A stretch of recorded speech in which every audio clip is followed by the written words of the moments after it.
Good evening, everyone. Oh, are we recording? Yep. Right, perfect. Good evening, everyone. I hope you're all very well. My name is Corinne Hassan, and I am the CEO of the Irish Foster Care Association. I think that might be the first time that I have said that out loud, as I am only CEO as of today. But I am very, very delighted to be here this evening. And whenever the staff called me last week to say, I know it's day one, but we have this webinar, would you love to come in and introduce everybody? I said, absolutely. Can I ask what the topic is? And they said it's about pathways to third level education and the supports that are available for students with care experience. And I just thought perfect because I've been doing a lot of research coming into this role, and it's something that comes up time and time again about the different supports that are out there for people who are trying to get into third level education. And I suppose just not knowing what supports are out there. So, what I hope we can get out of today is we have a couple of speakers who are going to talk about what is out there. They're going to talk about their own experiences as well. But I think it's really important for people to take away tonight that there is support out there and there are services and people out there to help guide you through a process.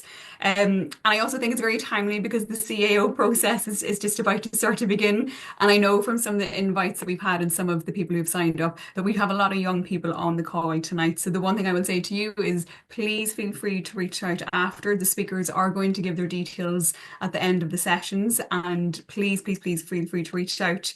The format is we were meant to have three speakers. One, unfortunately, has taken unwell, but we are going to have different topics. And at the end of each topic, we're going to have a Q&A session so people can kind of ask questions at that stage.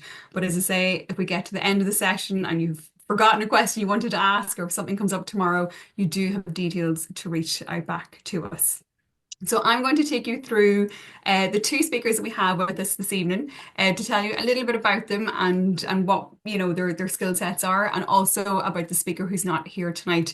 Because again, I just want to really put it out there that there are teams of people there to help and support you. So first of all, we have Rianne Brecna, and I hope I pronounced the surname correctly there. And Rianne works in DEIS schools in Galway, Roscommon, Mayo, and Clare, delivering a range of supports and information sessions to support students from disadvantaged backgrounds. She also supports students in the FE sector on a group and one-to-one basis to inform students about progression opportunities, about admission requirements, and about post-entry supports. So just to also say, Rianne entered university through the HERE entry pathway, and she's going to share how she has personally benefited from the scheme. So I think that'll be really, really great to hear her experience, I suppose, on the ground whenever she was going through that process. We then have Betty Atwood. Betty is an educational support worker for care experienced students at the University of Galway. She has supported students underrepresented in higher education in the Access Centre for 6 years now in various capacities, including educational support worker, disability advisor, and assistive technology officer. So prior to working in the Access Centre, Betty worked in social care, specialising in vulnerable populations. She has supported families and children in a variety of roles, including child protection specialist, domestic violence advocate, clinical assistant, and mental health case manager. Her third level education qualifications include an honours bachelor degree in psychology and English, and that was from Drury University in Missouri, and an honours master's degree in English, and that's through the University of Galway. As I mentioned at the beginning, we have another speaker who's unfortunately taken really, really unwell, but I am going to read out her bio because what she was going to present is going to be covered in the topics this evening, and her details are also going to be at the end of the presentation if anybody would like to reach out to her. So Anne-Marie Curran has built an extensive experience through her diverse roles at the University of Galway, with a primary focus on disability support. So it might be really key for some people in the call tonight. Anne-Marie engages with schools and disability organisations to promote the DARE scheme and increase awareness of disability supports available at the University of Galway. So she would work with families and students pre-entry to ensure a smooth transition from secondary school to third level through various activities, including campus tours, webinars and workshops. So three people who are very skilled in what they're here to talk to us this evening about. There is a huge amount of information and there's a huge amount of slides. And if you're anything like me, you'll be scribbling away, taking notes, but you don't have to, you'll be glad to know. So at the beginning of the session, you might have heard a recording voice. So we are going to record the session and have it up on the website and sent out to people as well if they would like to receive it. So feel free to sit back and to listen. And again, whenever we have the Q&A section, you can feel free to ask any questions. So I'm going to hand over to Rianne, who's going to discuss the entry routes into third level education. And I hope you have a lovely evening. Thank you. And we'll get the slides up first. And Can you see the slides? yeah. Yep. There we go. Okay, so Corrine mentioned kind of an overview of what we're going to talk about today. So well, Betty might start kind of and introduce herself. Yeah, so I'm really excited to be here. My role is the first full-time role working with care experience students, both pre-entry and when at university, which is why when Irish Foster Care Association um, asked if we wanted to do this, we were delighted to. Um, and that does mean if you do have questions, I can work pre-entry or if you want to come to University of Galway, I do support students throughout their journey. And I do work with both students who have foster care experience, but also working with people who may have informal kinship care as well. So we'll definitely talk more about the supports as we go on, but just that we're delighted to be here. Thank you. So yes, so I work mainly with schools and FET colleges to help students understand all the different entry routes into third level education. So this is some data that Betty actually might talk about first on care experience students in the university. Yeah, so this is just giving a picture of care experience students at University of Galway and the different pathways that they come into the university, which is why we spend quite a bit of time talking about all the different ways in. And so over since 2018, we've been trying to track students with care experience at the University of Galway to find out how did they come to the university, what kind of supports might they need, and how can we make the University of Galway a bit more care aware. So if you look here, 23 of the students that we're aware of came through the HERE route, 16 came through an access course, 10 came through the general CAO and didn't apply for HERE. 9 came through doing further education courses first. 3 applied through DARE. 2 applied through HERE, DARE, and 1 mature. That's not including this year's information, but it just gives you a picture of all the different ways students come to university, but it doesn't really give a full picture of all the ways they get involved in university and the clubs and societies and study abroad and all of that. But just to give you a taster of everybody's journey is different and there's many ways in. So we'll walk through some of the different pathways into university now. So you can see in this graphic here that well, we have 8 pathways that we've mentioned here, but I'm sure there's other routes as well. Like this doesn't mention the here and the there pathway also. So looking at this, you can see that most students will either do a leaving cert or a leaving cert applied, and then come on to either do an access course, maybe they'll do a PLC course, or they now call that the FET courses. They might do a tertiary degree, or they might do an access course. So I'm going to speak first about access programs. So we're talking specifically today about the University of Galway, but I'm just going to kind of explain what an access course is. And an access course is an alternative pathway to university. We run an access course that's also linked with ATU. So after doing an access course in the University of Galway, you can progress onto courses in ATU Galway or in University of Galway. Other higher education institutes may run their own access course. Some of them will be full-time, some will be part-time. Our school leaver courses, and we call school leavers anyone who's under 23. They are full-time courses at the moment, at least. So then other courses for matures, we have part-time courses. You should just look at all the higher education institutions and see what access course is suitable for you, and make sure that if you're doing an access course in an institution that you can progress onto a course that you're willing to do or want to do. So yeah, just check out everyone's websites for more information. Our specific program then is a free program. It's full time, and as I said, it allows entry into courses in University of Galway or ATU. And you apply through the CAO after you complete the program to entry into full time undergrad degrees. Applications open online in April. It's an online form. And then if you meet the entry requirements, which if you're care experience, you will meet entry requirements for that. You'll be invited to attend an interview then. And the interview isn't anything to be scared of. It's like two people in the room, and we talk to you about your educational experience to date. We will talk about like your readiness for learning, what's your motivation for coming to education. And just to note though that you will not get SUSI for your access year because it's a free program. There is a financial aid fund with this.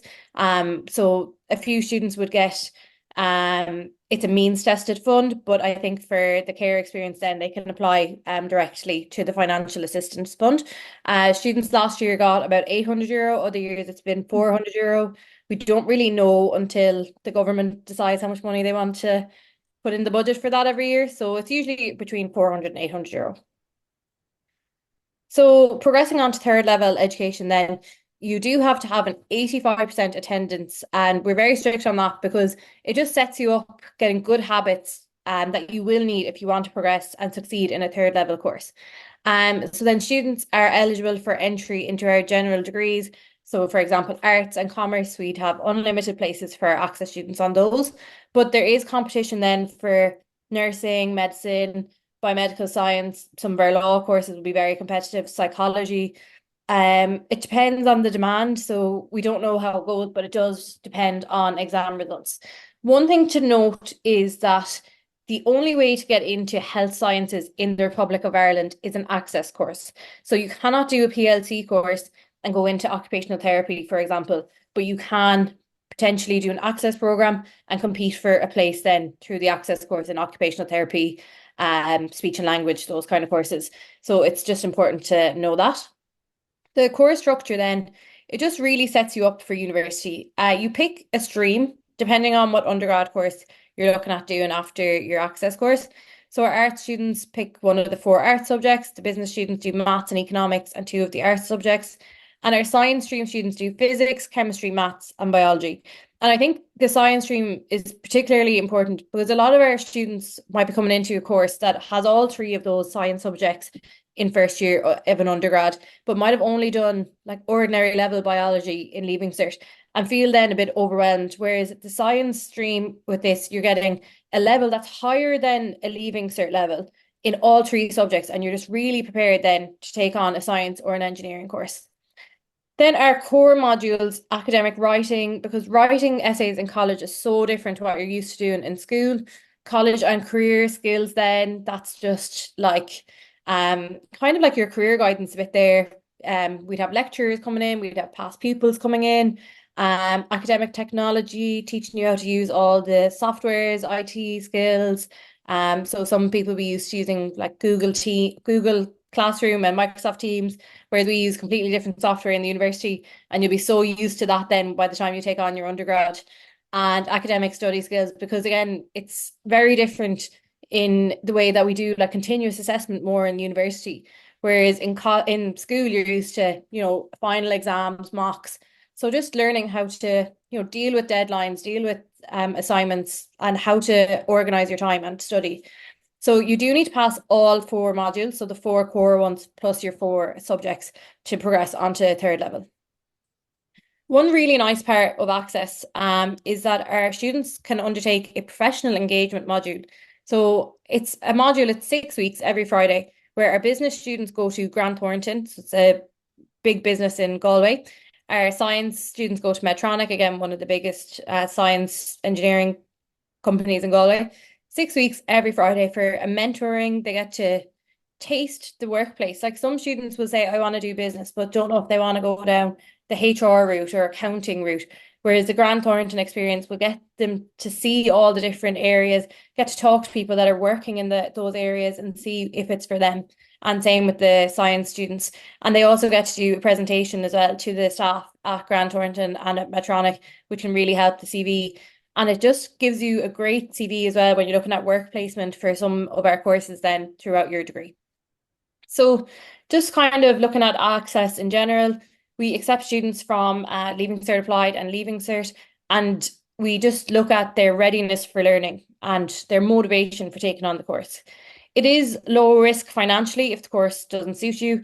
So, you're not losing, you're not dropping out, you're not losing your SUSI. If you drop out of first year, you do lose SUSI.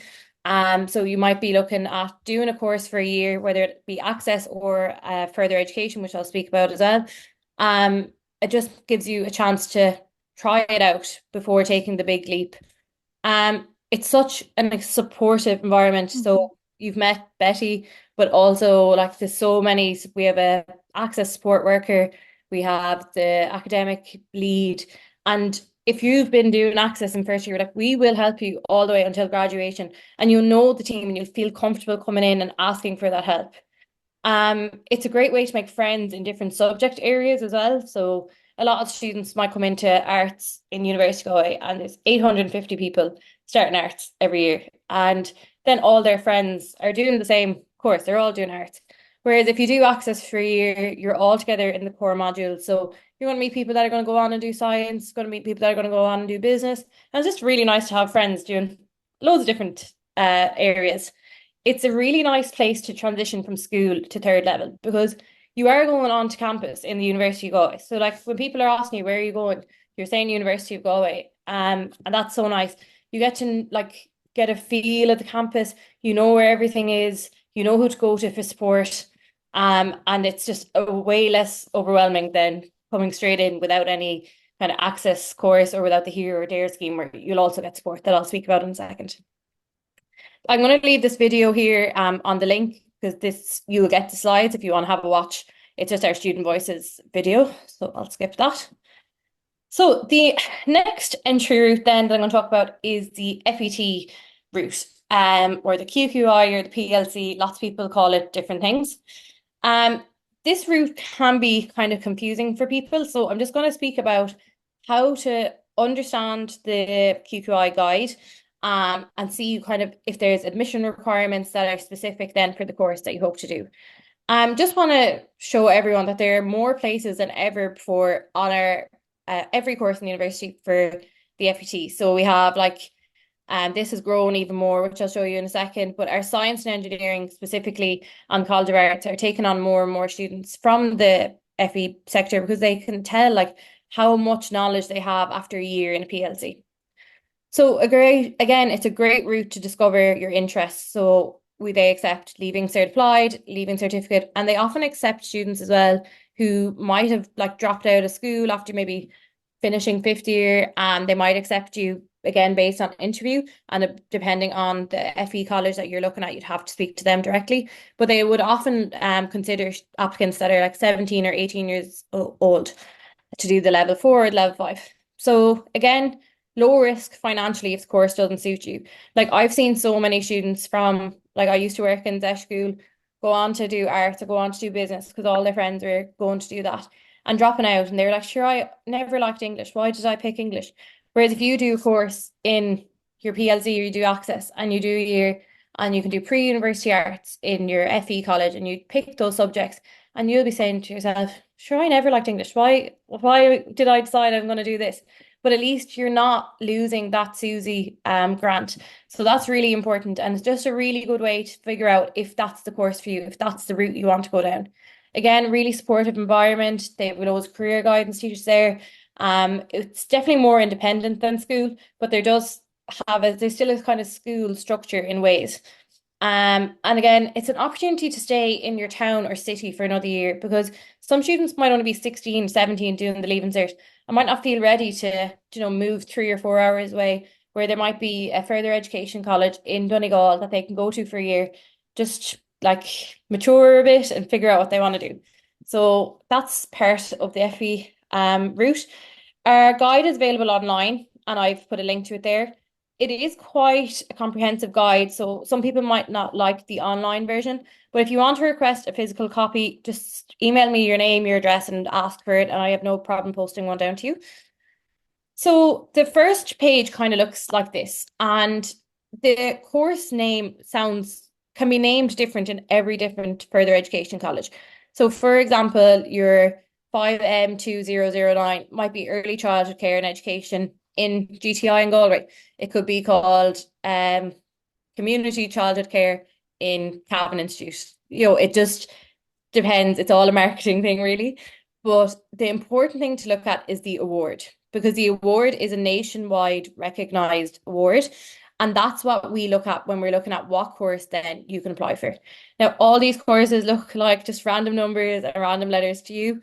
But in the next slide, you'll see what these courses mean. And they're on separate pages on the guide. So, for example, GUI 101 is Bachelor of Arts Joint Honours. You see here then how many places are kept for students that come in through the FET sector, and then if there are any additional requirements. So for most of our arts courses, there aren't additional requirements, but I'm just going to show you some of the other courses as well. So like our commerce course, 20 places, there are additional requirements. Our general nursing, we have 6 places now, which has gone up from 2, which is great. We're on the right path at least. Mental health nursing is 3, gone up from 1, and midwifery is 1 at the moment. Our College of Science and Engineering, you see that they all have additional requirements, which is where you need to go to another page in the booklet to see what those additional requirements are. One place you can check is the internet, our website there. So this will give you just a general idea of the course. So it'll tell you about the work placement, study abroad opportunities and all that. But it'll also show you over here if there are many places for QQI FET entry. For the University of Galway, we have an admission requirement that you have to get 5 distinctions. And a distinction is 80% or more in your module. So most of the FET colleges do 8 modules, so you would need at least 5. But when you look at some of these courses, you'll see that there's only 1 place. And that would mean really that you're looking for 8 distinctions. And still with 8 distinctions, it can go on a lottery basis, especially for these courses like the general nursing, highly, highly competitive. Some of these law ones would be highly competitive as well. But that's not to say that you shouldn't apply for it, because you could be lucky and get that 1 place. And I'll explain a bit more about that later on. And then looking at a specific course, then I've just chosen food science. It's the award is 5M5267. It could be called different things in different institutions. This is what it's called in our closest university. So these are all the courses that they can go to after getting a minimum of 5 distinctions in their food science. Then another course here, specific course in the university, is GY 134, Bachelor of Science in Geography and Geosystems. There are 2 places for students coming through the FET sector, but there's an additional condition, and that is that a student must achieve a distinction in the maths module and a further 4 distinctions, 3 of which must be any of the following modules. So when the students are picking their modules in their FET, they need to make sure that the modules that they need to get into the course that they want to do are on offer in that FET sector. So it's not just a case of going into a random PLC. You do have to think down the line, where do I want to go? Okay, what do I need to do to get there? So we have lots of different programs, and I just want to kind of show some of the programs with the most links. So like if you're looking at doing arts in the University of Galway, our general studies 5M3114, there are 22 courses linked to that. The science students then 5M3807, laboratory techniques, 22 linked courses there. So those are the ones that are giving you the most flexibility. So if you're not 100% sure on what course you want to do at undergraduate level, you should look at these ones that have the most links, because that's the one that gives you the most flexibility. So we're going to look a bit at timelines then. So for the FET sector, that will also be applications opening in April, similar to Access. So we'll answer questions on the FET sector in a little while and the Access course, but those are entry routes if you kind of aren't going to get into the university straight away, or if you're unsure of what you want to do. We're going to look now at the here and there schemes, and there are timelines and very strict deadlines with this. So the CAO is open since 5th of November, same with here and there. It closes on the 1st of February at 5 o'clock, and they're quite strict about these times. You have to tick if you wish to be considered for here and or there. So you tick yes, I wish to be considered by the 1st of March, again, 5 p.m, no later. You have until the 15th of March, again, 5 p.m, to submit all your documentation, but really do not recommend, if you can at all, leaving it that late, because students have mocks coming up. There's just so much on their plates. So if you get that documentation sent off, it's just a weight off their shoulders. Notification then of here and there outcomes. After the Leaving Cert, the students will get an email to say if they have been deemed eligible for here and or there. If you think there was an error, if they say you're not eligible for here or for there, and you think that, I did send in that documentation and you've proof of the postage, maybe you think there was an admin error done, you can appeal that decision, but it's a very short window to make an appeal. This year was only 1 week, and that's including getting your documentation sent to the CAO. So keep an eye on emails, because students kind of, once the Leaving Cert's over, you're not checking emails, you're not checking your school accounts, you're on your holidays, but just keep an eye out to make sure that you get that here and there eligibility confirmed. And then if you do decide to make an appeal, you will get notification of that in early August. Looking at the CAO application then in general, it's quite easy. It's done online.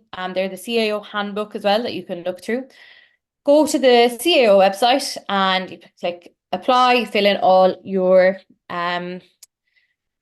relevant sections, so your name, your address, date of birth. Don't worry if your address is going to change, because some people here might be, in respite care, or they might be going to a new family in a few months. You put the address that you're at the moment, and you can change your address at a later date if you need to. Make sure you enter a valid email address and one that you check regularly, and that's the one that you have access to, the password for, because anything you're getting from this is really important. And then remember to include all your language exemptions. I'll talk about language exemptions later on. And then you will receive a CAO number once you've completed your online application. Then also really important to share your information with Susie. So you confirm that you're applying for the Susie student grant, and giving them permission to pass over the data, because it's way harder to do that manually. So it's just so much easier. Just tick the box and allow them to share the information. So this is what the application looks like online. When you tick that you wish to be considered for here or there, you will have to fill in all this personal detail again. And it's kind of annoying having to fill it in again and again, but it is important because it's going to different people. You will need to pay to do your application. So it'll be €45 from now until the 1st of February. Then when you're logging in, you'll need your CAO number, which you will get when you submit your application, date of birth, and your password. So I'm going to have a look through the HERE scheme now, and Betty, feel free to jump in if there's anything that's specific for care students throughout this section. So the HERE route is the Higher Education Access route, and it's for school leavers who, for social, financial, or cultural reasons, are underrepresented in third level education. And care experience is a group that is recognised as underrepresented in third level education. And it was set up to make sure that everyone has a fair and equal opportunity to attend university. So even though myself and Betty are here today from the University of Galway, you can go to nearly every college nationwide through this scheme. So some students might be looking at doing primary school teaching. That's available through Mary I, Marino. So the HERE scheme is offered there as well. Some students might be looking at doing an art course. So you have NCAD there. Some other courses like home ec teaching up in St. Angela's. So lots of different courses, and this scheme is nationwide. But specific then to the universities is their post-entry supports that they offer. So I can't speak for any other university or technological university about their post-entry supports. I'm sure you'll find some of the information online, but I just want to speak about the post-entry supports in the University of Galway. So the first thing is you'll be eligible for the financial aid fund, which I mentioned earlier, between €400 and €800 a year, depending on the government's budget every year. But then there are scholarships that you can only apply for if you are deemed eligible for the HERE scheme. So even if the income is low enough, even if you met all the criteria for HERE, you still can't apply for the scholarships if you haven't gotten that eligibility. So 3 of the ones that I want to mention are the Meisner, IGEA, and the Google Insight Scholarship. So the Meisner, you just have to be from a school, you sat your Leaving Cert in a school in Connacht, and you're a HERE student, and they offer one scholarship a year, €4,000 a year. IGEA then they change every year what cohort of students they're looking at. So last year they gave it to a business student. This year they're giving it to a student that's in STEM. And again, that's €4,000 a year. And Google Insight is actually a nationwide one, but it is connected to the HERE scheme. That's for students that are HERE eligible and studying STEM subjects there. Then looking at academic support, if you're struggling with maths, there's free help with the sums department there that Betty can link you in with. Same with academic writing centre, Betty can link you in there. And so I was a HERE student, as Corinne mentioned, and for me, like the financial support was amazing, but the best thing for me was actually the like social and personal side of things. So there's an induction day on the Sunday before everyone else starts college, and parents, foster parents, care workers, social workers, whoever your guardians are welcome to come with you to this. And that's where you get to meet the whole team. I'll be there, Betty will be there, the post-entry support officer will be there. You'll hear from the counselling, you'll hear from laptop loan scheme, and just get to meet people. But that's where I made most of my friends from college, and it was so nice to, know people that also didn't have that background of going to university. Like I was the first person in my family to go to university, and to have like people that I could ask those stupid questions to, even though there's no stupid question, without feeling kind of worried that I should know that. It was so nice to have friends in that way and like ask them, did you get your Susie payment and that kind of stuff. So I found the induction really, really helpful. And I just felt that I knew I had somewhere to go all the time. So in final year, I failed a part of my French course. And I thought that if I failed that section, even though it was only 10%, that I failed the whole module. But I went in to the access center, started crying. They sat me down and they like looked through all the module descriptions that I wouldn't have even known where to find them. And they were able to sort it out and just put me at ease. And it was just so nice to have somewhere to go, because there was a chance that I probably would have just said, okay, that's it, I'm leaving. This isn't for me, if I didn't have that someone to go to. So really, really important to reach out when you need help. And the Access Centre is there for all care experience students. So another benefit of the HERE scheme is that you can get into college on reduced points. Now, it's on a competitive basis, it's not a guarantee, but it's kind of a second chance to compete in the CAO. So, for example, if the course you are doing or hoping to do was 366 points and you get 356 points, you could be offered a course for less points. We don't know how many points every course will go down each year. It depends on how many HERE eligible students apply for that course. So again, it's like supply and demand. You can look on the website and all the websites of all the universities and technological universities to see how many places are kept for HERE students and for their students. And that might give an idea, but we don't know. Sometimes people won't apply for that course that are on the HERE scheme, and then the points might go down by an awful lot. But then some of the highly competitive courses, again, the ones I mentioned, your nursing, your laws, your medicine, they might only go down by 1 or 2 points. So it's not a guarantee, but it's an absolutely great opportunity, because so many people get in that have missed out by like 2 or 3 points, and that's heartbreaking. But the HERE and DARE scheme can help them to bridge that gap. Might let Betty hop in here and speak specifically about care experience. Yeah, so I know with the CAO and everything, there's a lot of forms to fill out, a lot of work that can be stressful. But it's important to note that if you do have care experience and you can get a letter from TUSLA, the application process for here is a lot easier for you. So in the HERE handbook, they define a foster child as any child who is looked after by someone else other than parents by an order of the court or TUSA without a formal adoption of the child by the person. So that's their definition they use. And they have 2 pages in the handbook, page 10 and 25, that's worth looking at. But it does mean that you don't have to supply family information such as finances, socioeconomic group, family financial circumstances, because that can be tricky to know, well, whose information am I putting? Foster carers information. That all gets bypassed if you have the letter from TUSLA. So that's quite important to note, and that makes it a lot easier to put in the application. And there's quite a few students that I've come across at university who didn't bother. Maybe they weren't worried about the points, but it has meant that they've missed out on a lot of financial help that they could have had. And everybody can use a little bit of money when it comes to university. It's expensive with laptops and books and everything else. So that's important to note. But I also did want to note that for informal kinship placements, so that would be where you're looked after by a grandparent, aunt, uncle, older brother, sister, relative. But when there isn't TUSLA involvement, it can be a little bit different.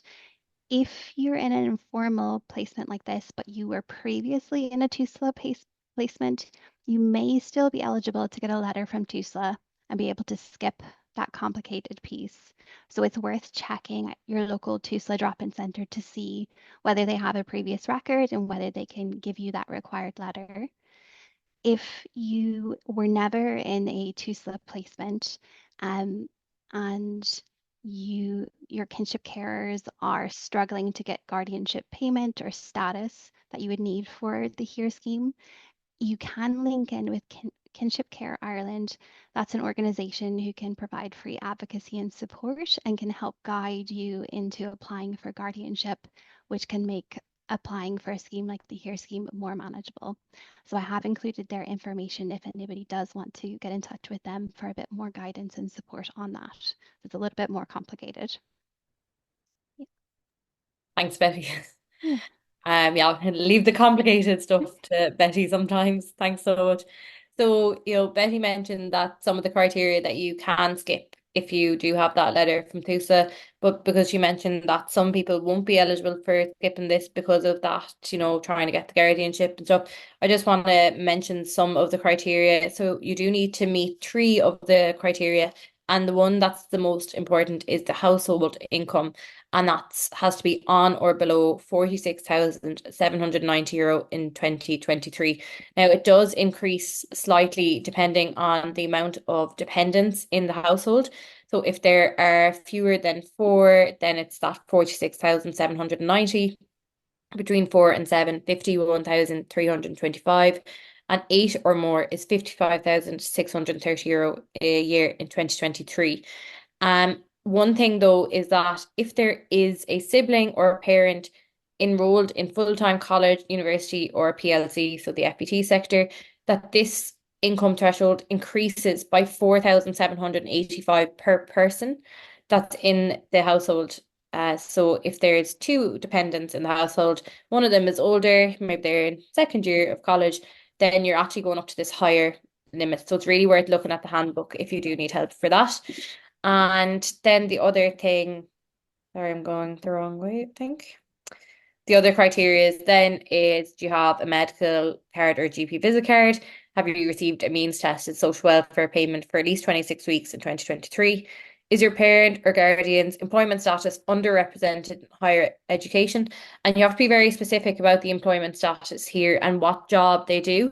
So you can't just write down retail, because retail could mean that you own four different shops in a town, and you could be a CEO of a company, whereas someone who's working as a shop assistant or a butcher in a shop is different. So just be specific about the job title there. Have you attended a ZESH second level school for 5 years? And even if it hasn't been the same one, but they've all been ZESH, then that's okay. Do you live in an area of concentrated disadvantage? You could look at pobal.ie, pobal.ie, and I'll actually put that link into these slides maybe before we send them on to you. And then you can put in your area code and it'll tell you. And if you live in an area of disadvantaged, very disadvantaged, or extremely disadvantaged, then you will meet that criteria.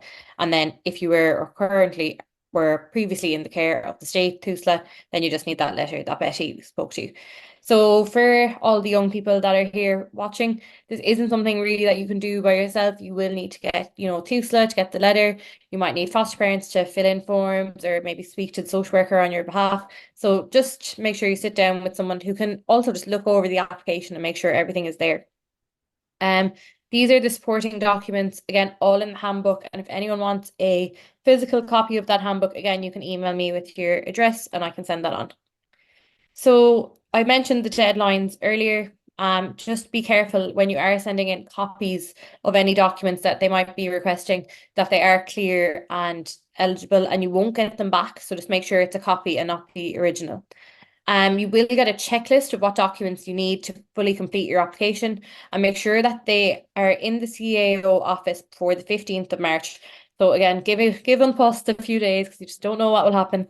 And always get tracked postage as well, so you have that proof that it has been received by the CAO.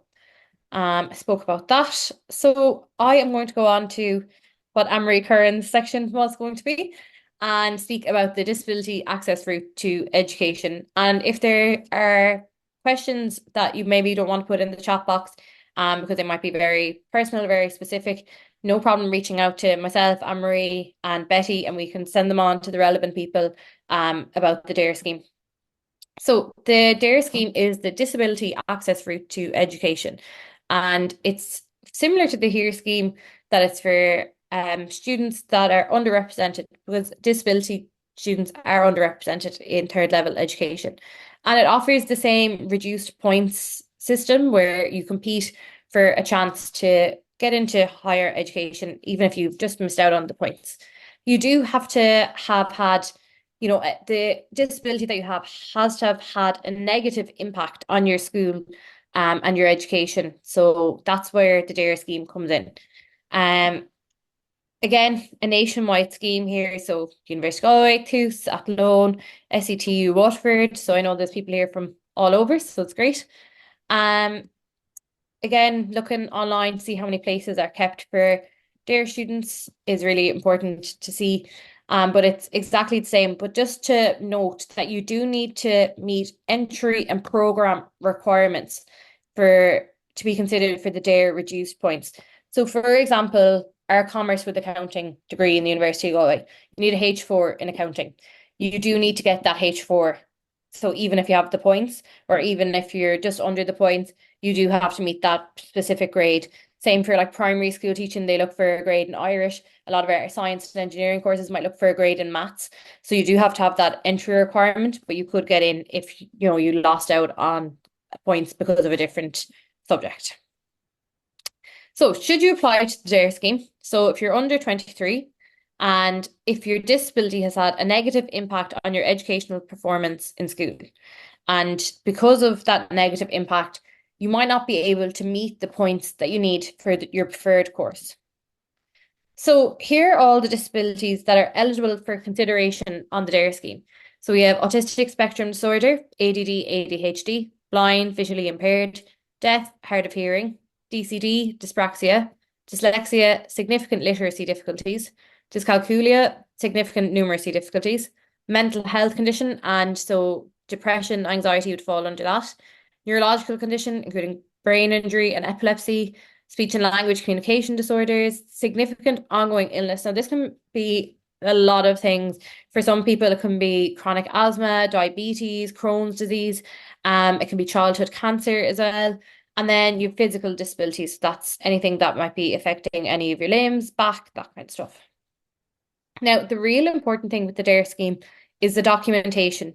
And the documentation has to come from a specific type of professional, and also some of them have to be dated less than 3 years ago. So, for example, we have mental health condition here. So you need to get an evidence of disability form, which you can download on accesscollege.ie, and that link is coming up, or an existing report. But the existing report has to be from a consultant psychiatrist or a specialist registrar. So you can't just go to your GP, even if you've been seeing your GP for depression and you're on medication for that, that won't be enough. You have to be getting it from a consultant psychiatrist or a specialist registrar. So maybe some of you would be linked in with CAMS and they would be able to fill in the evidence of disability form. They're so used to seeing them, but just put the pressure on because they're under so much pressure trying to get through people. But if they know that it's for the DARE scheme and that you're looking for it before the 15th of March, they will hopefully get it to you on time. But do get that request put in as soon as possible. And it has to be dated less than 3 years ago, so dated after the 1st February 2022. Then other disabilities, then you don't have to have them dated less than 3 years ago. There's no age limit on it. So for example, dyslexia might have been diagnosed by an educational psychologist when you were in primary school. So that's fine. You don't need to get a new report, but you will have to have tests carried out in school that will be done anyways for Leaving Cert and Junior Cert. And then it has to be signed by the SEN coordinator and the principal or deputy principal. If you don't have a consultant's report to prove your dyslexia or your significant literacy difficulties, but you've been getting a lot of support in school, so maybe you've been getting like extra time, maybe you've had a scribe because of tests that have been carried out, you can actually fill in section D now, and that will be done by the SEN coordinator and again by the principal and deputy principal. So they will do that, and again, it has to be sent to the CAO before the 15th of March. So just talk to the SEN coordinator there about that. Then you'll have to fill in an educational impact statement with the school. And you need to answer some of these questions. So, have you received intervention or supports in post-primary school? So, some things I mentioned there, getting a scribe, maybe extra time in exams, a room by yourself. Maybe you've been, had a reduced curriculum. Maybe you've had learning support. So, those are the things you need to tell in the educational impact statement. The next one then, has it impacted on your attendance or regularly disrupted your school day? And maybe that's that you've had, multiple operations, so you've missed school. Maybe your anxiety is so bad that you've had to leave school halfway through the day, or you're struggling to attend. Maybe you've had to attend appointments or counselling sessions throughout the day, so you're missing school. So that's all your attendance there. And the school will have, solid evidence of that from doing the roll call. Has it affected your school experience and well-being? That's a lot of things. So that can be like you didn't go on school trips because of your disability, that you didn't feel you were able to go. It can mean that you were not able to stand up and do presentations in school. You didn't take part in school sports, extracurricular activities, that kind of stuff. Has it impacted on your learning or exam results? Has it caused any other educational impact? So maybe it's a lot harder for you to study, that kind of thing. And then for students that are looking at dyslexia, significant literacy difficulties, or dyscalculia, significant numeracy difficulties, you have to speak about if it's severely impacting on your literacy or numeracy skills. So, as I mentioned, you need the criteria for the educational impact and your evidence of disability. And again, you won't get original copies back or original consultant reports back, and some of them can cost hundreds of euro. So make sure you send a copy. And also put your CAO number on every piece of documentation you send them. Because if they drop a file or drop two files together, they won't know whose belongs to who. So just put your CAO number on every single piece of paper that you send to them, because it makes it a lot easier for them as well. So this is the website that I mentioned, which is really good for more information on the Here and There application. And you can apply to both Here and There. And our Here and There students are actually prioritised when it comes to giving students the reduced points places. When looking at Dare scheme and disability service and all the supports that are available, if you aren't eligible for the Dare scheme, maybe you didn't have the appropriate documentation on time, you missed the deadline, maybe just it hasn't had enough of a negative impact on your education, but you still need support, then you can reach out to the disability service in whichever university or technological university you plan to go to, supply the documentation for them, and a needs assessment will be done to identify the specific supports that you'll need. And I'll jump in there and just say, when we're talking about mental health for DARE and you need to have like a specialist register, when it comes to disability support at universities, it's a bit more flexible. So if you've been to your GP for anxiety medication and there's kind of a long history of you getting ongoing support, that documentation would be enough to get you support at university. So it is a good bit more flexible. So it's important to see that DARE is an entry route, but disability support at a university is a different thing. So, yeah. And some students might not be struggling with mental health at the moment, but when they're in second or third year, maybe then will develop depression, anxiety, maybe will become sick, maybe we'll have an accident and we'll have an ongoing physical disability due to that. And you can always register even in second or third year. It's not something that you have to be registered for in first year and that it continues with you. You can register at any time if something comes that's affecting your education and that you need support for.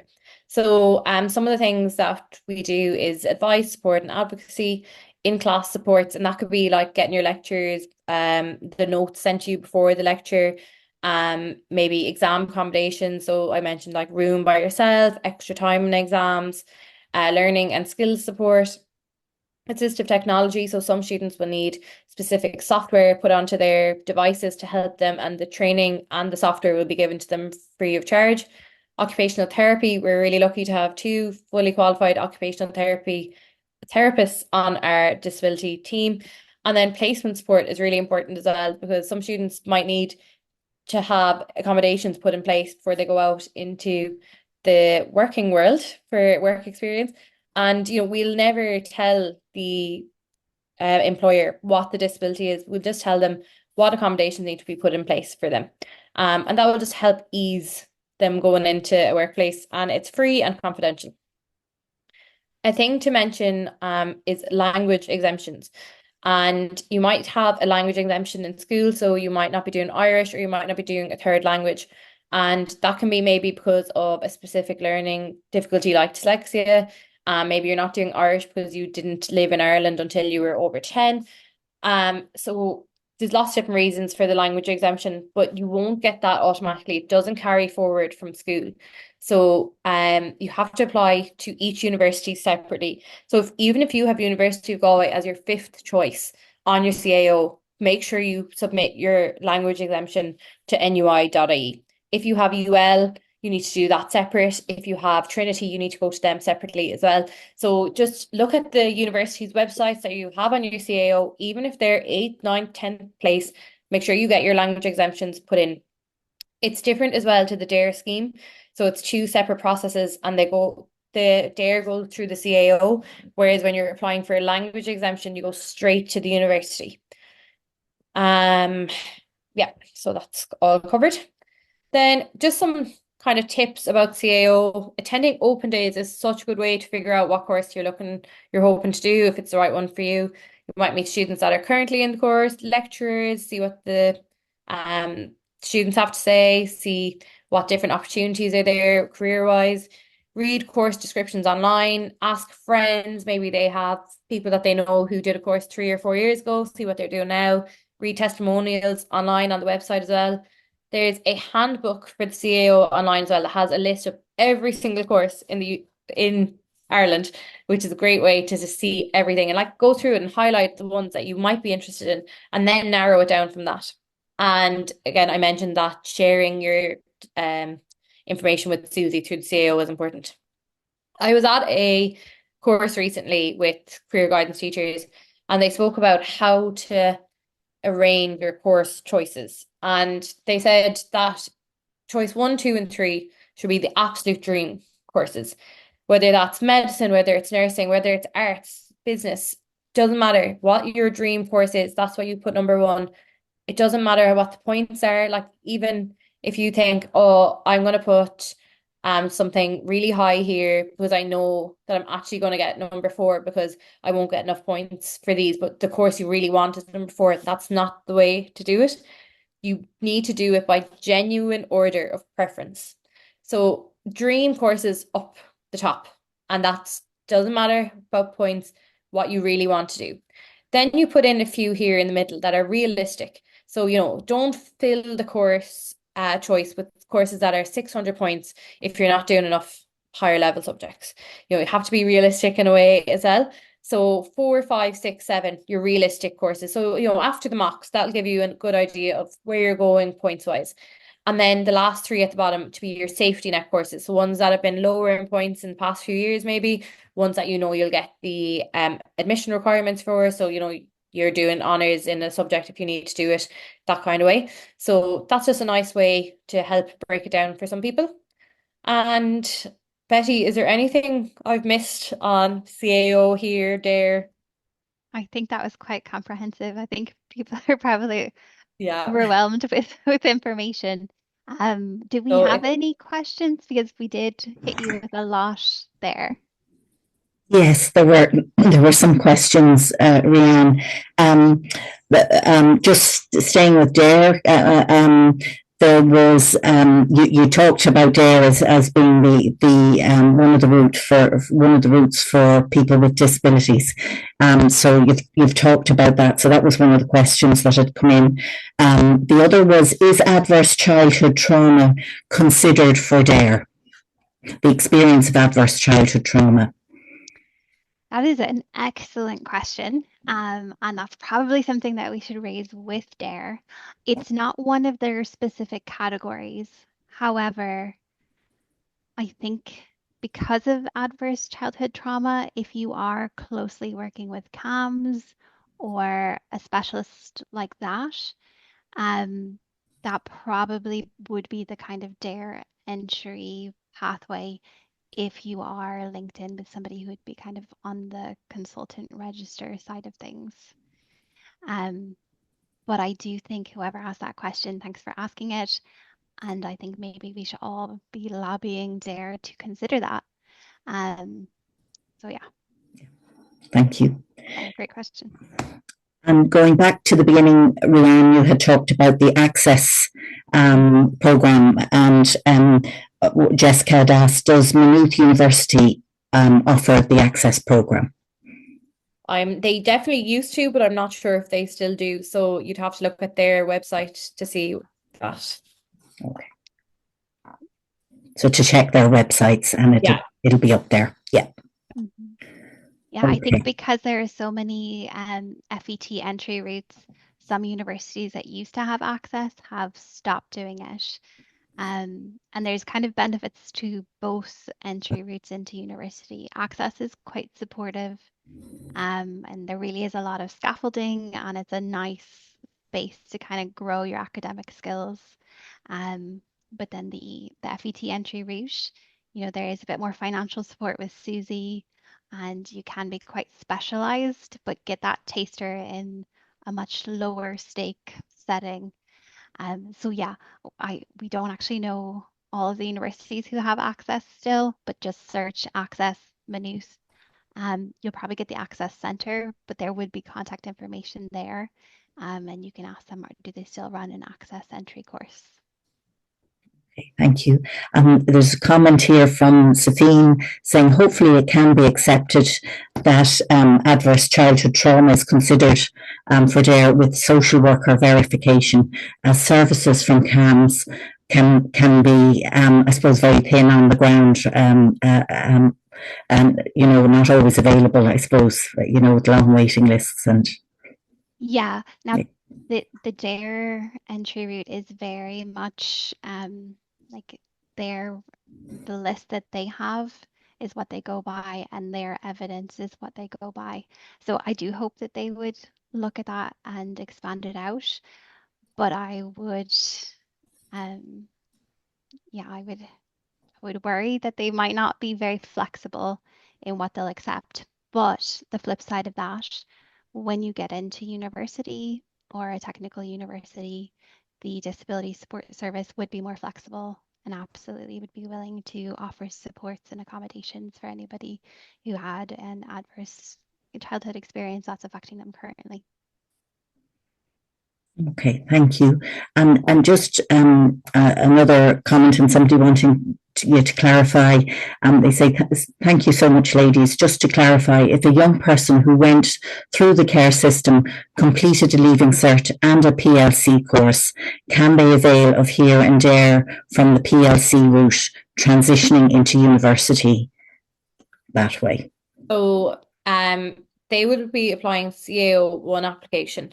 On one side, they put in the Leaving Cert points that they've had where they can apply for here if they're under 23 is one of the things. So it has to be kind of current. So maybe they just did a PLC this year, so then they could apply for here with that, but it won't help them for PLC entry. So with PLC entry, then that's different. The way they score distinctions and stuff is different, and the HERE scheme won't help them points wise that way. But we do support students that come in through the FE sector, and just reach out to the Access Centre in whichever place you're hoping to go. If you don't get in through the HERE, route and say that you have care experience, is there sports available? Because most of the universities now do have a contact person, somewhat of a contact person that can help you and make sure that you know where to go for sports and stuff. Okay. There's some other comments as well around, again, going back to that question around the adverse childhood trauma experiences from Mary, saying, considering the prevalence of adverse childhood experiences in those care experienced young people and the problems getting access to the CAM service, that it would be important that there would be that advocating around that being considered a criteria. And another comment that can a child who went to a psychologist avail of the DARE process, the DARE pathway? So it depends when their report from the psychologist is, and they might need to get an updated report. So, and depends on what is their primary disability that they're hoping to go under the DARE scheme for. So if the primary disability is mental health or anxiety, and that's what they were going to the psychologist for, and that's been recent in the past 3 years, then yes. Okay, thank you. And just another comment there that, there's quite a high bar for them to access a third level. That's a comment that is there from Mary. And I think that's why I think that there are the different pathways and the growing further education sector. And I think that's so important. Like one of the pathways we talked about was the tertiary routes. That's something that we don't currently have at University of Galway, but there are other universities. And that's where you might do the first year of your course in the local community college. And then from there, you can go straight into maybe a second year of a university course. But yeah, I think there's so many different pathways to education, and there are supports and options at university, but also there's so many different things that you can do, and it doesn't have to be university. But I think it's really important to explore all of the options, and that's feedback like we get from students is like, I wished that I had looked at every option and maybe not. Some of them wish that they didn't jump straight in to level 8, because you kind of build up your confidence and your skills because it is quite a jump from the second level into third level as far as what's expected of you and critical thinking. I think we're probably skipping ahead because we do have a bit more information about kind of prepping and getting ready for third level. But yeah, that's a fair point, Mary. Thank you. Yeah. And another comment here, so many of our children have undiagnosed FASD, fetal alcohol syndrome, which in addition to early childhood trauma and lack of supports creates additional barriers to entry. So yeah, thanks for that, Savine. Yeah, I think that's a really important point, and I think there is a lot more information and education about FASD going out. I think this year a student did get in through the DARE scheme on the basis of FASD, so that's not on the list. But I wonder possibly will that be changing going forward? So I'm looking forward to seeing what happens in that area. And just a final question here is, does HERE and DARE apply to Agricultural College? In Mount Bellew, is it? It probably is. You'd have to look at their own website because I think some of them might be like a college that's, maybe under a technological university that it's just like a campus that's connected to them. So yeah, just have a look on their website. They should have information, or give them a ring. Thank you. Okay. Any other questions there? And if anybody does have more specific questions, I know especially with DARE, it can be a little personal. We are happy for you to reach out if you have more specific questions on that. Will we fire ahead? Great. Yeah. Okay. So next we're going to just look at preparing for third level education. So this really is geared towards somebody who might be filling out the CAO right now and is looking at how to make the right choices for what they're going to study and what they need to be thinking about ahead of starting university. So the most important decision is choosing the right course, and that's so overwhelming when you're studying for leaving cert and you have a lot on your plate. But spending the time looking at the courses at different universities is so important, and taking the time to look at the modules that are offered each year and the different jobs that are associated. And you could be looking at a course like criminology. At University of Galway, we have law and criminology, and UCC have criminology. The what's covered is completely different in the two. Our one is law heavy, theirs is a bit more practical. So if somebody hates law and they were not to fully research what's going to be covered in each year, they could end up in a course that they really don't enjoy. Similarly, if you're looking at sports and exercise, one university that could have a heavy, heavy science load, and then in another university, it might be a little bit more hands-on and practical. So it's so important that you not only look at ones that sound good to you, but you really look to see what's going to be covered. It's also important to remember if you do end up choosing a course and you are getting the sense that maybe this is not a good fit for you, there is a cutoff point. Usually you have a few weeks in your course where you can do a transfer or change of course, but there's only a very short window of time. So if you started your course and then you're sweating because you actually hate applied maths and you're looking at year 2 and year 3 and there's more and more of it, please reach out to your course coordinator, to the Access Center or the support officers or other staff and get advice on changing the subjects or transferring to know what your options are, and don't wait because it gets a lot more complicated if you end up taking a course that doesn't suit you. And I think in all my time working with students, there are so many supports to help at university, but nothing can solve a course that does not suit you. And I think you really need to sit down and be realistic about your academic strengths and really look at, okay, what are the areas of interest, and what exactly am I drawn to? Um, the idea of medicine or pharmacy could be one thing, but if you are not a person who suits late nights or more intensive work, that might not be the best fit, but there might be other areas that surround that. So really spending the time to explore. And if you're unsure, it is better to do an access course or to do a level 6 or a level 7 course before going straight into third level. Especially I think for students who have funding that's tied to progression, that's an important thing to consider. Because a lot of the students that I support, the time that they really struggle is if they have a repeat year and they're not progressing in education. Financially, it's really, really tough. So if there's anything you can do to kind of ease that process, I think that's quite helpful. I was speaking with a student this afternoon actually, and that student started first year. They were doing a science course. They're a brilliant student, very interested in a lot of things. And they were not sure if they wanted to do arts or science.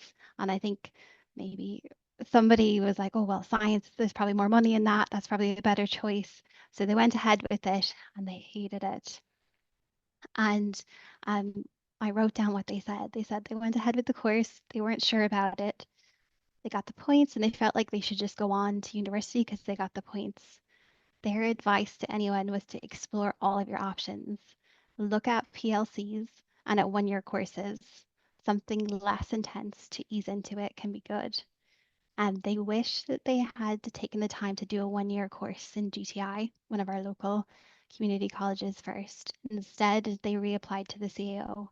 So this year, they are doing an arts course. They love it, but they do have to pay high fees and they don't have Susie this year. So it had big consequences. But they they're happy. They love their new course. But their advice to anybody who's unsure would be to take the time and really look at all options out there, because you can't really go backwards and get funding, but you can be moving forward and get funding. But they also did want to say that, they don't want people to feel like, oh, university, if you have care experience, it's always going to be a challenge, because they said that they love it. They have made some of the best friends. They're involved in all kinds of activities and activism. And so, despite not having a very smooth start, they are really enjoying being at university and they're happy with their choice now. But I just thought it would be helpful to hear somebody who hasn't had a smooth start's kind of opinions on choosing the right course. Another big practical thing that may not even be on the radar yet, but if you are looking at coming to university or a technical university, accommodation deadlines can be very, very quick. So if you're looking at starting university in September, a lot of accommodation applications open in early February, which is right around the corner. And because there's such a demand for campus accommodation or student accommodation in the area, most of them may only stay open for a few days to a couple of weeks.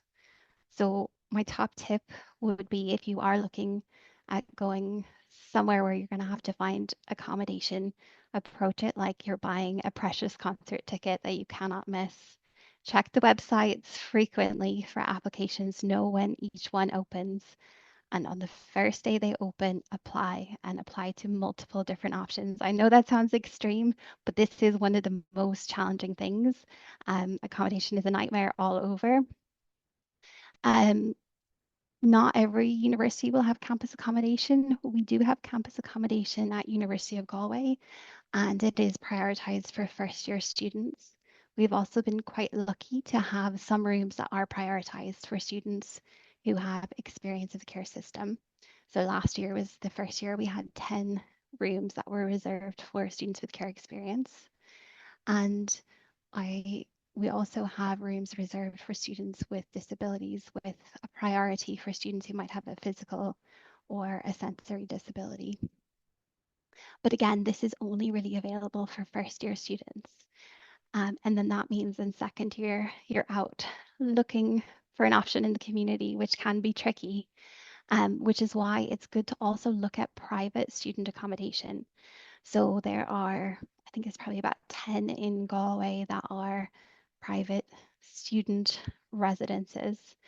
And it's worth applying to that as well as campus accommodation, because when you get into them, you have the priority for continuing years.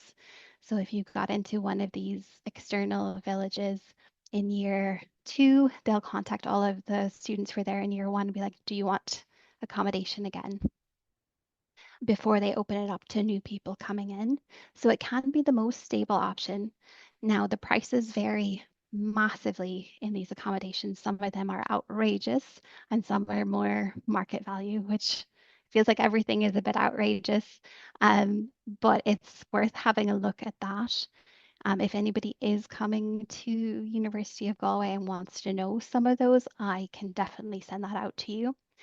And then some of them will be flexible and let students stay over the summer, but not all. So that's something you can definitely ask about. And then our campus accommodation, they do have options if they know students need that in the summer as well. We also have an accommodation advisory service. So there's 3 people that work there on our campus, but I think most institutions will have an accommodation advisory service.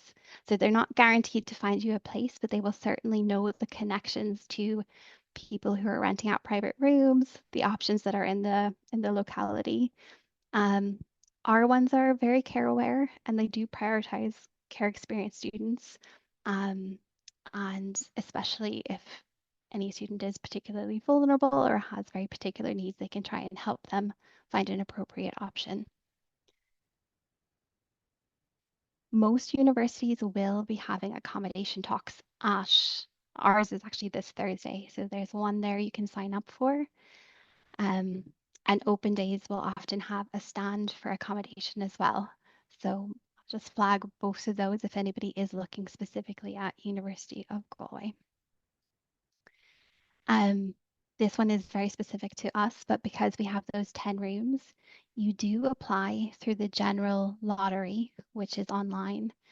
And then you also get in contact with myself and let me know you're a student with care experience and you're looking for campus accommodation, and I can kind of put you on a list for those reserved rooms. But again, that's just for first year.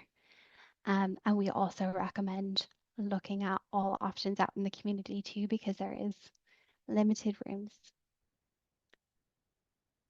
And these are the ladies that work in our accommodation advisory service, and their opening hours in case anybody is looking at University of Galway. Another kind of tip for transitioning to third level, and I think Rianne has already covered this, but reaching out to access centres for support. Access centres are looking at underrepresented students at university and how we can support them better. So look, if you're coming in through here or there, FET, mature, and the National Access Plan recently named care experience students as one of the groups who they want universities to be looking out and supporting more. So if you are going anywhere, they may not have a full-time person working to support care experience students, but they will have people in the access office who'd be very happy to meet with you. So if you're going somewhere else, you can just look up the technical university or the university name and access office, and there'll be contact details. So it's worth reaching out to them because they may know specific supports, scholarships, financial aid that will be available to you. And the support is confidential and free. So these are just some examples of things that have come up for young people at university and why they might want to reach out for support. There's a lot of students who do really, really well and have smooth sailing and don't need support, but sometimes things can happen. So a student might find it difficult to stay on top of their coursework. And when they fall behind at university, for maybe the first 6 weeks of term, it feels like there's not that much due. And then week 6, you're hit with like 6 or 7 assignments. And then all of a sudden you're like, oh, what do I do now? And that can be hard on students. Some people beat themselves up a bit, or some people might just pull the blanket over their head and be like, I don't know what to do. So you can reach out to myself if you're at University of Galway or the Access student, or there's usually student support officers, and they can kind of, on your behalf, write to lecturers, make a catch-up plan, or show you how to reach out to lecturers and explain, look, I've had a rough start to the semester. I'm really unable to do 6 assignments in one week. Is there something we can work out here? And most lecturers are quite accommodating. Work plans, some people find that organization when you don't have a teacher or somebody telling you exactly what to do, it can be overwhelming. And some people find it helpful to sit down, look through and kind of make a plan of how do we plan out the semester and stay up on different readings and assignments, or even things like developing good note-taking skills, or knowing how to look up past exam papers as you prepare for exams. So some students will link in for that.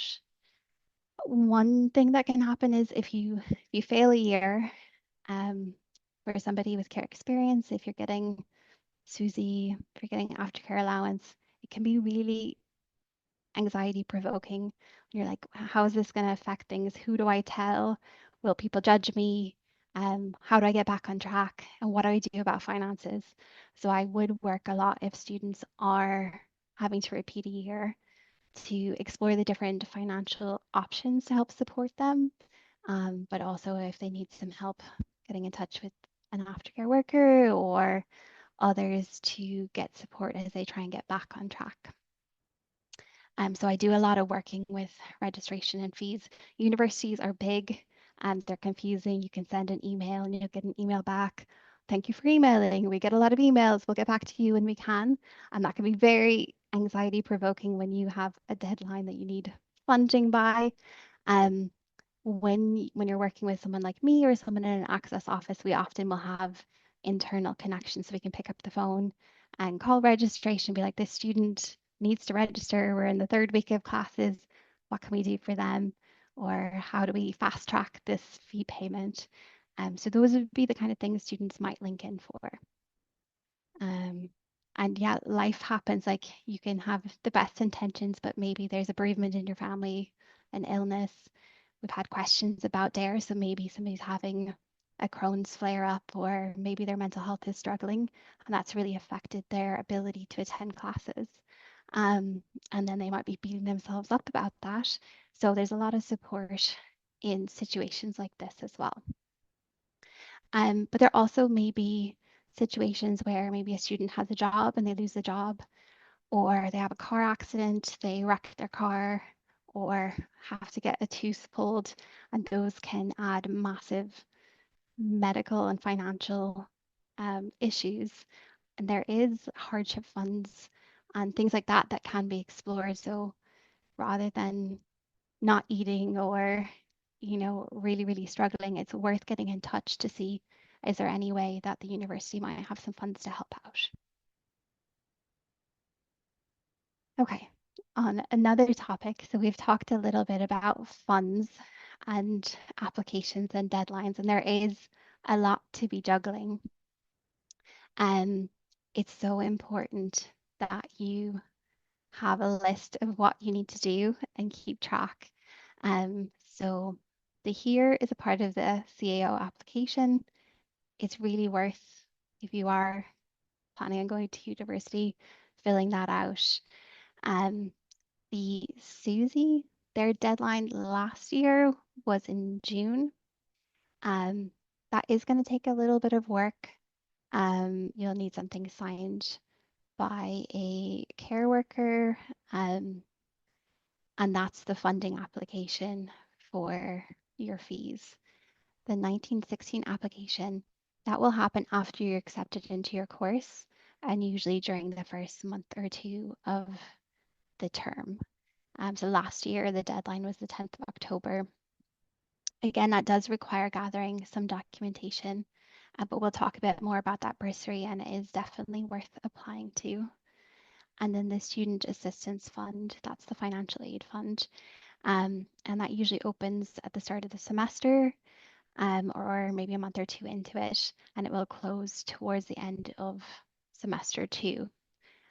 But most universities will have this, and it's definitely worth looking up Student Assistance Fund and wherever you plan on going to see should you apply for that.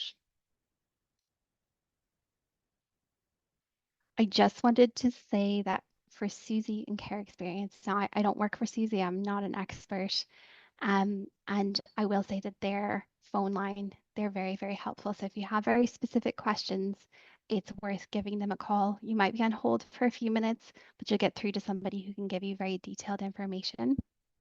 But for students leaving care and under 23, you still apply to Susie as a dependent, and you do need to fill out foster parent details if you are in a foster placement, but you do not need to include their financial details. So you would include their name and address. If you're in residential care or live independently, there is an option to select in care of the state or aftercare. You will be asked for a letter signed by TUSLA that you'll have to give in as evidence, and that kind of waives the need for any financial information from parents or foster carers. And if you or your foster parents receive the foster care allowance, the aftercare allowance, or independent living allowance, you may be eligible for a special rate of the grant. So most students here at the University of Galway who get Susie also get an additional sum of money that they use towards their living expenses, and that can make a huge difference to their ability to afford accommodation and things like that. The aftercare allowance, if you receive that, it has to be declared, but it will be considered an income disregard. And there is specific information about filling out Susie for care leavers. I have a link there. So there is more information if you want to get into more details, but I do find their helpline to be very, very helpful. So if you do have more complicated questions, I think they are the go-to. I can't speak on their behalf. But I did want to mention if somebody is an informal kinship care arrangement, Susie can be particularly challenging. Um, so if a young person is in an informal kinship care, um, they may struggle because if their kinship carers do not receive the guardianship payment, do not have that status, they might be kind of in a bind because they might not have access to birth parents' income documentation and they might not benefit from their parents' financial circumstances, but legally they aren't able to claim their kinship carers' financial details. And under the age of 23, it's very difficult to be classified as independent. So if you're in a complicated circumstance like this, my advice would be to get in touch with Kinship Care Ireland and they can kind of advise and support on accessing the guardianship payment. So they do kind of help guide people towards that. I would get in touch as soon as possible because it's not an easy process, but I just wanted to flag and acknowledge that that is a tricky area. There's much work to be done, I think, legislatively to support kinship carers on this. But do reach out to kinship care if you're in this circumstance. And there are a lot of different scholarships available. These will change from depending on which university you're looking at going to. Some of them are here specific, some are specific to where you live or what you're studying. University of Sanctuary would be for students who are coming through direct provision and also for students who are members of the traveller community. And then there's scholarships specific to civic engagement, the work that you do in the community, or related to the Irish language and sports as well. So it's worth looking up if you have any of those areas. It's worth looking up wherever you plan on going, scholarships, and just looking to see would you be eligible under any of those as well. The 1916 bursary is an amazing bursary that's specifically aimed at those who are socioeconomically disadvantaged. This one you apply after you've accepted your position at university and you have to meet certain criteria. But one of the categories that they're looking at is care experience. So there's many different priority groups and some of the students may meet multiple different ones. If there are multiple categories that apply, it's worth checking all of them and providing the documentation because there's different tiers of awards given. And if you meet multiple factors, you're more likely to get a higher tier of payment. So the first category would be students from communities, groups, or areas that are socioeconomically disadvantaged or have low levels of participation in higher education. And that would include students with care experience. And I won't go through all the different other communities, but it's worth having a look through that. But this can be a massive boost to a young person. Most students that I work with that applied got tier 2, which is €2,000 per year. But there are some who get €5,000 per year. And some students might just get a one-off bursary of 1,500. But if a student is awarded tier 1 or tier 2, they can get that every year that they progress in their course. And it's possible to also get it if they're doing a postgraduate degree as well, which can be very hard to fund. So it's a great benefit. And we're going to skip the video, but we will be sending that out if anybody wants to know more about it. You can find out more information from the 1916bursary.ie. An application was through a portal on their website last year. They've kind of been merging with Susie, so there's a chances they may change the application process, but the website will have more information, but applications won't be until the start of the academic year, so you don't have to worry about this until after you're starting your course. So with all of the different pieces, how do you keep on track? And that is not an easy thing, and I don't have a perfect solution. But what I would say is start your applications early, and you need lists. Make a list of your needed documents and information. Start the application. Most of them you can save and come back to, but set yourself a reminder. Put it in your calendar on your phone to come back to. But think about what are some quick things that can be done in less than 5 minutes. So it might be sending an email uh, to the worker asking for the letter that's going to be needed or the form. Might be looking at the online um, portal to get your tax return if that's needed, or it could be making that phone call or sending that request to a medical professional for documentation. That's something that you can check off your list that only takes 5 minutes and is a part of what needs to be done. So if you can do a quick thing now, it's starting the process. You need reminders because I think from this presentation, there's so much information on so many different things. It will slip through the cracks. And the number of students who I've met with who just didn't quite get their application in for here or 1916 and then missed out. You could miss out on thousands and thousands of euros by missing out on an application. So please use your phone calendar, set a reminder a week or two after you've sent a request for documentation to call up CAMS and said, hey, have you sent that out yet? Bug people a little bit, be a little bit annoying. Um, and then set reminders for a couple of weeks before a deadline to go back and make sure, okay, have I got everything together? What's still outstanding? And your reminder to mail in the documentation asking for that certificate of delivery. Um, the other tip is request support and clarification. Some of this stuff is complex, it's messy, there'll be questions. Call the Susie helpline, contact some of the universities that you want to go to if you have a DARE specific question. There'll be contacts in all of the universities that you can ask your questions to. Um, Schedule a meeting with your care worker. They're busy too, so it's important that you get it kind of scheduled well ahead of when you need it and you're not waiting till the day it's due. And the other thing is it's so important to manage your inbox and organize papers.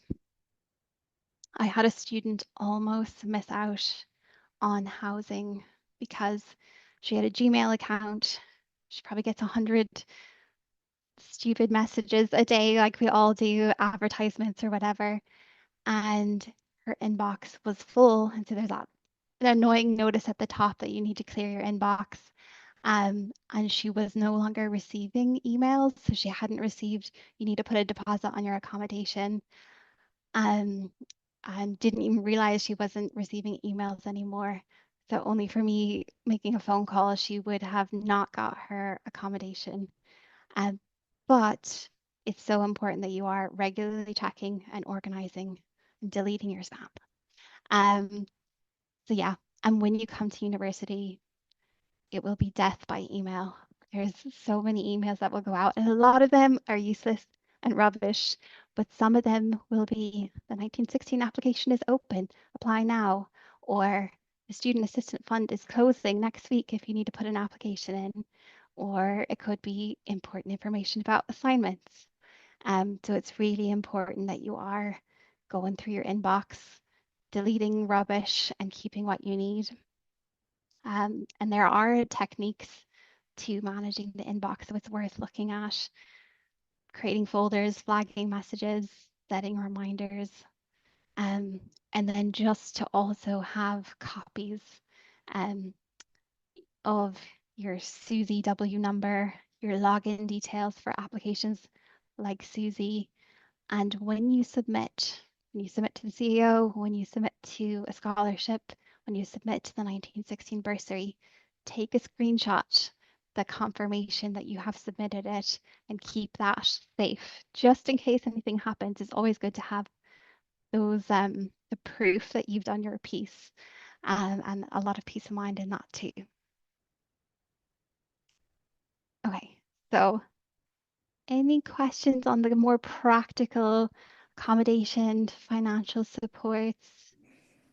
Yes, there are, Betty. Thanks very And much. I just jump in with a quick tip as well as the emails is follow on social media the access centres that you're hoping to go to, because they also put up scholarships and stuff, and it might just be a reminder for you even though you've seen the email, but then it might come up on your Instagram someday, you're scrolling and it might be like, oh, I need to finish that. So it's definitely worth following them on social media as well. Good point. Do we have some questions there? You're on mute there, yeah.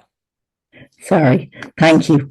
Have you any experience with the Student Accommodation Assistance Forum for care experienced students? Yes. Yeah, so this past year was the first year they did that. I think it was a pilot and it was very, very limited who could actually apply. So I think there was about 2 care experience students at the University of Galway. So that's out of 59 students who are actually eligible for it. Um, the feedback has gone to the higher education, to the Department of Further Higher Education, Research, Information Science, you know, and to give them, to let them know that it was way too limited. Because I think when we first heard the announcement about that, I think a lot of people thought this is brilliant. It's going to be for anybody who's got care experience, and this is going to make such an impact. And it ended up being for people who don't receive an aftercare allowance, who are in care between the ages of 16 and 18. So most students who might be in care between the 16 and 18, if it's in care with TUSLA, will go on to get an aftercare allowance. So that meant most people were not eligible, unfortunately. But it is exciting that the government is looking at this. And I do hope people are feeding back that they think it should be broadened and expanded to more students. I'd love for it to be for students who maybe are repeating a year and they don't have that SUSI financial support, or some students who've been in care for a time, um, but are not, didn't turn 18 in care and aren't getting aftercare, because they may still have a lot of challenges and barriers, but aren't getting the financial supports. But I'm sure other people in the audience have other ideas, and I do think that that all should be fed back to the department. I think they have an email address if you look it up, that you can send to and feedback, because great to see them looking at this area, but I do think there's room for that to be expanded. Thanks, Betty. Martin asks, do EPIC have any role in helping to secure accommodation for care experienced students? I don't think so. In my experience anyway, aftercare workers will do a lot to try and help students find accommodation. The accommodation service at universities, the websites, have been the ones that do a lot of the practical trying to find the accommodation. Um, yeah, so not that I'm aware of, although they might be looking at the policy and how we can Yeah, push the issue at that level, which is very needed. yeah, doing the advocacy around it.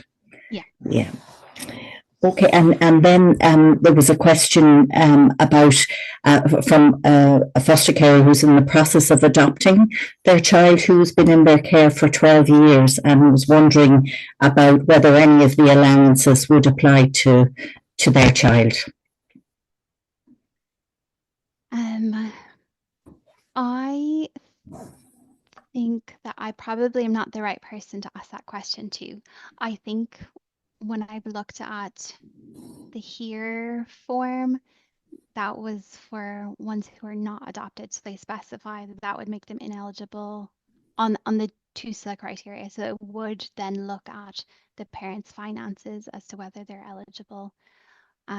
Susie, I'm not 100% sure off the top of my head. I suspect they might be similar, but there it would be worth looking at the link because I think they specified care leavers. But when it comes to like, there are students that I support here at the university who are adopted. And so that would be kind of a part of my remit. Um, but when it comes to the government supports, I certainly couldn't speak for them.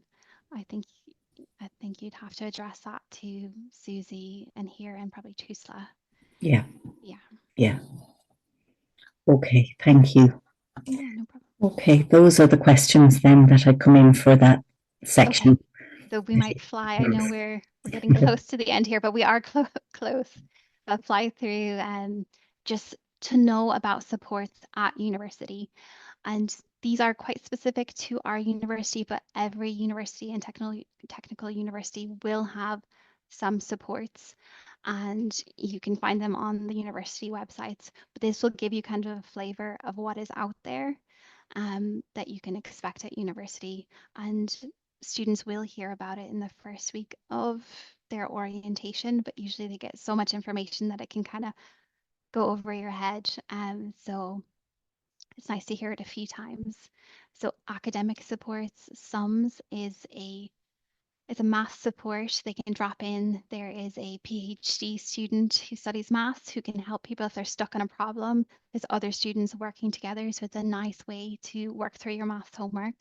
The Writing Center, you can get one-to-one support on essay writing assignments if you're not sure how to do a critical review or how to do other types of assignments. You can go there for guidance on that. There's Academic Skills Hub, loads of information about note taking, study skills, approaches to try out when it comes to learning at university. We have student support officers. So at the University of Galway, each of the colleges, so science, arts, engineering, medicine, all of them have a student support officer who's very familiar with the courses, with the lecturers. So if a student is in science and they're not sure which pathway they should be going on, or if there's an issue with the lecturer or something going on, they can kind of help support them and advocate for the student. They do meet students in person or online. Um, Libraries are an underutilized resource. They have workshops about writing lit reviews, using software that will help you when you have a dissertation, even how to use the library, which you should be using, and some students don't. But there you'll have access to databases and specialized information that you cannot just Google and get free access to, but through the library you'll have all of that. So there's a lot of student supports I've linked. You can kind of explore at your leisure. But I did want to just talk about mental health and wellbeing support. And again, nationwide, universities will be looking at this. So there is counselling that students can avail of for free. Um, it is somewhat limited because it's a massive campus and a small counselling service, but they usually can give a few sessions per academic year, but they do make exceptions on a case by case basis. So if a student is kind of going through a lot or in crisis, they can meet students more often, and they can also help refer students to external options. Can be quite challenging if you had support and then you moved across the country or you've made a big move and you don't have the support close by. So it's worth reaching out and linking in. Chaplaincy is another support. You don't have to be religious. They support students of all faiths. But they do provide that kind of pastoral one-to-one support if you need somebody to chat to get advice from. And there's a lovely team that will work with students. There also is a taking action for a whole health and well-being, which is a very proactive kind of small group um, program that's about self-management, recovery, tapping into knowing what your patterns are when it comes to mental health and building wellness tools and strategies. So for a student who's doing quite well, but knows maybe sometimes they can kind of struggle with mental health, that's a great way to meet other people, be in a very supported environment. Somebody from our student health unit runs it, so it is very supported. Um, the Student Support Wheel is a tool that we have on campus that helps point students in the direction of where the various supports are. So it'll give you options. You're in a crisis, and then it'll kind of narrow down, okay, what's the crisis about? And then let you know where you can go to get the support that you need. We have a student health unit, so university students can get free or very affordable on-campus GP care. Um, we also have more specialized supports. So there is a mental health social worker. She is by referral, so a student needs to be referred by another staff member. But in complex cases, Noreen can work with a student to help support the student while they're at university. And we also recently acquired a social worker. So again, it's kind of a referral process, but if a student has more complex circumstances, she can help guide them, whether that's around housing, medical card, or other factors that are going on in a student's life. But one of the other areas to look at is how do you build a sense of community and belonging, and also how do you develop yourself and your career? And there are loads of ways to do that, and the best advice is to get involved in a lot of things and kind of push yourself from the get-go to join clubs and societies. There is something for everyone, from Swifty Sock to mountaineering. There's a neurodivergent society, there's debate, there's anything you can imagine, as well as sports. So that's a great way to meet people and to become a part of the community on campus. There's a career development center, and they have high quality, both one-to-one and software and things that can help you prep for interviews. So they have loads of support students can link in with. We also here have student success coaches. So arts and science students can meet and kind of look at the big picture of, okay, where do I want to go in life? What things should I be working on to get there? So it's an amazing free service that students can sign up for if they want to. CAME is a first year peer learning support. And so for various different subjects, they'll be working in small groups. There'll be a CAME leader. And so you might be in the psychology CAME. So you're with other psych students and kind of working on homework or topics, discussing in a very small and kind of collaborative environment. There's loads of opportunities for volunteering. A care experience student last summer went to Vietnam on an opportunity for volunteering. There are so many ways to get involved. And then the other thing to look at too is the student union. So the student union is by students for students, and they offer support, advice, and lots of activities on campus. So they'll be planning dances and pub quizzes and all kinds of random things, which is a great way to meet other people and try something different and new. And I think sometimes students can come in and be like, I'm here to study. I need to be in the library 12 hours a day. And they can kind of miss out on a lot of what's important at university. Um, Nobody can actually study 12 hours a day. Now, I know you're in leaving cert prep possibly, so maybe you are trying to do that, but our brains cannot take in information for that long, and it is so important to find some balance. So I would strongly encourage students to get involved in some of the more fun things, but these things can also open up doors um, for jobs. Like you might be an auditor on one of the societies, or maybe you'll be the lead on that, and that can go on a resume or a CV as well. So great opportunities in some of the more fun things as well. I just wanted to flag that there is a new program to have a named contact person, care experience students at all universities and technical universities. MTU was the first institution to have named staff members as advocates for care experience students.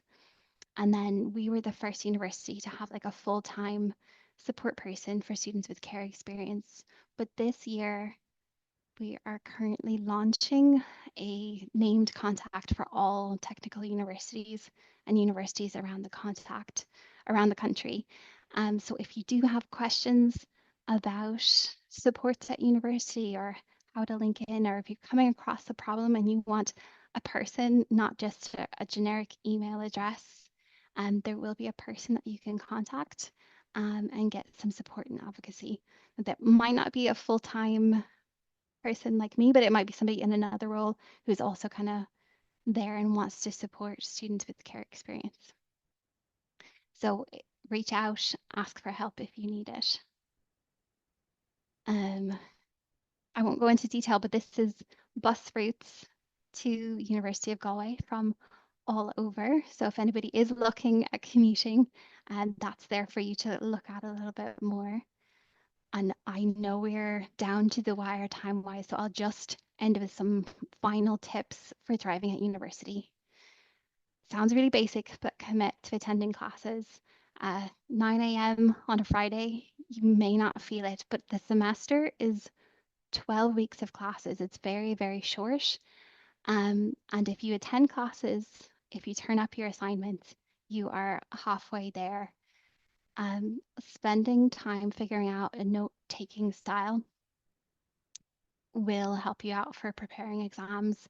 Trying to write down every word that the lecturer says is not helpful or useful, and there are specific note-taking styles that you can look up and practice. As I mentioned, turning in assignments. Sometimes students will want it to be perfect, and that will keep them from starting it or from finishing. But sometimes good enough is better than not turning something in. And it's better to get a imperfect draft in than have a 0 for not turning something in. But if issues come up, reach out to lecturers or to support staff as soon as possible, and they can help advocate for you. I think both Brianna and I have said this, but schedule time to check your inbox and your virtual learning environment. So there'll be a lot of online information that you need to keep on top of. Figure out a budgeting and saving system that works for you. I met with a student who was struggling, and we were chatting, and every morning they would have a coffee and a muffin, which was 300 euros when you add it up 5 days a week over 12 weeks. And they were shocked, which is shocking. But I think sometimes you do need to spend a little bit of time figuring out how to make your money, how to spend your money where it really matters. And then push yourself to meet people, join clubs and societies, get involved. And I think the real message is there is a lot of support out there. Reach out before you enter university, reach out when you're at university. There's a lot of support if you need it. Do we have any questions? We probably are losing people now. I think we've been here a good while. There were no more specific questions that came in during that section, Betty. Thank you. It was very helpful. No problem. So we do have the contact details of myself, Rianne, and Anne-Marie, if anybody does have questions, and these slides will be shared. And there's also contact details from the Access Centre as well. Just to say, Betty, I have one person who I think wanted to didn't want to put it in their question or their comment into the chat or the Q&A. So I'm going to try and, because they've raised their hand a couple of times, so I'm just going to try and allow them to talk, make their comment, if that's okay. Deirdre, can you unmute there? Hello, and thank you very much. And a huge thank you to all the people, the several people who spoke. It was very informative. It was a lot of work you put in, and thank you. I have a question that is probably outside the box completely, but I have my two young people here in care. One is 17 and a half, one is 18 and a half. The 18 and a half is on the third level. It's distance learning and practicals. We have to go over to England next February. So she's on a route. Mm-hmm. The 17-and-a-half-year-old has disabilities, complex. He's very bright, very intelligent, but he's not attending school for multiple reasons. He did succeed to get his junior cert, hasn't succeeded in engaging in school to any great degree since, and there are very good reasons for that. However, I'm kind of setting my sights to age 23. Does everything change at age 23, or is that a whole different ball game from the aspect of supports, financial supports, all of that? Is that just a whole different ball game? That's a really good question, Deirdre. And we didn't cover mature students in this presentation, but there are different mature entry routes Yes. into university and supports. They would be a group that access centres also are looking out for. Right. So like at University of Galway, students may apply through the mature entry route through the CAO, but Right. they also may do a mature access course. Right. We have we have two different mature access courses. One is more kind of business science related, and that's part-time Right. on the on evenings and some weekends. And Right. then we have another one that's a full-time kind of day course Yes. with the different streams that we talked about before. And those would be quite supported. They would also allow your young person to learn about the different supports that are at university, especially if there are disabilities kind of at Yeah. play. Yes. So it can be quite a nice sort of transition into university. So you're in the setting, the environment, you know what supports are there.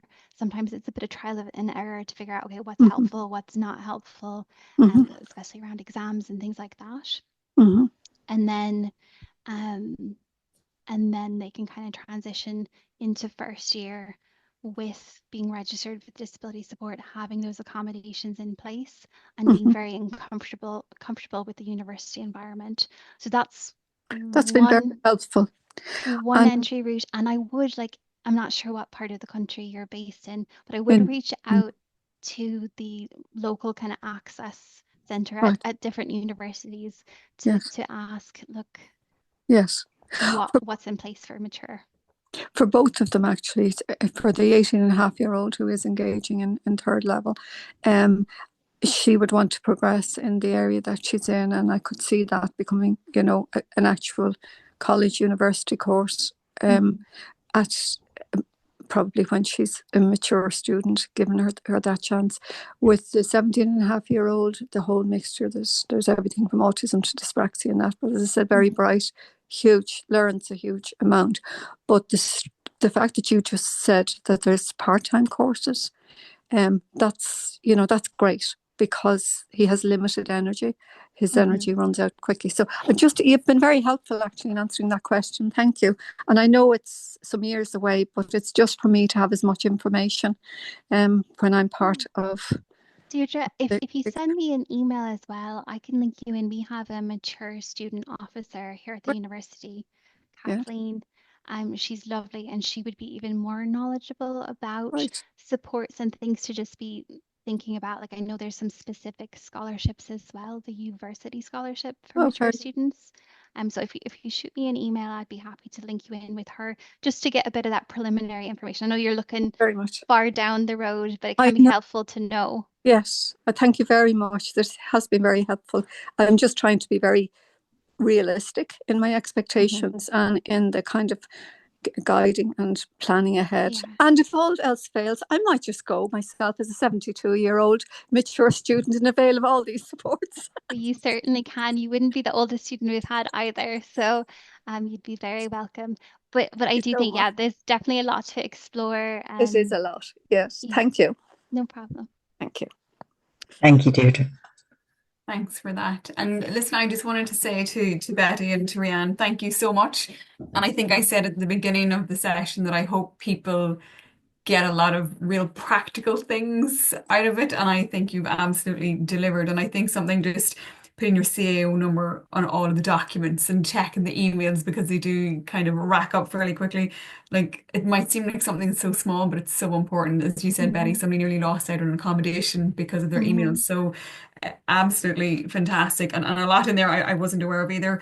Thank you as well to Rianne for kind of sharing your own personal story as well. I know it can be sometimes difficult in front of a group of people, so I appreciate that hugely. But just absolutely thank you to the two of you. And thank you as well for giving your contact details. I know you have said it throughout the evening that you're happy to take questions and for people to reach out. And I hope if anybody didn't feel comfortable to ask a question, they absolutely do reach out to you in the future. So thank you so much. And thank you as well for organising it for us there, Catherine. And I hope everyone has a lovely evening. Yeah, Thanks thank so you much. so much. It was Thank great you to so be here. much. Thanks very much. And thanks everybody for taking the time to attend. All the best. We'll send out the slides and the link. Yeah. Good Thanks so night. much. Take care. Good night.